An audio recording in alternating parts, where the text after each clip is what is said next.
But पता नहीं भाई साहब कहां से 3-4 घंटे में लीला हो गया।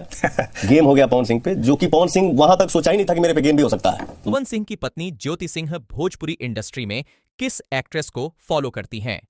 नमस्कार दोस्तों, मैं शंभू यादव इसी के बारे में आप सभी को बताने वाला हूं, दिखाने वाला हूं इस वीडियो में। तो वीडियो को लास्ट तक देखते रहे, और जो लोग मेरे चैनल को अभी तक फॉलो नहीं किए हैं वो लोग कर लें, क्योंकि हमारे चैनल पर भोजपुरी का हर खबर सबसे पहले आता है।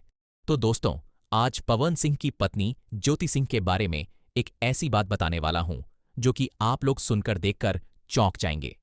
तो चलिए, सबसे पहले आप सभी को बताना चाहता हूं, पवन सिंह की पत्नी ज्योति सिंह भोजपुरी इंडस्ट्री में किस एक्टर को फॉलो करती हैं।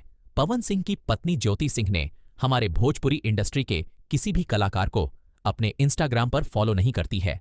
पवन सिंह की पत्नी ज्योति सिंह पवन सिंह के हर एक गाने को सुनती हैं।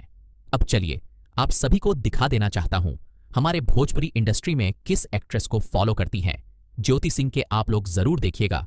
और दोस्तों, भोजपुरी के पावर स्टार पवन सिंह का वीडियो पसंद आया तो ज्यादा लाइक करें, कमेंट करें, शेयर करें, पेज को फॉलो करें। धन्यवाद दोस्तों।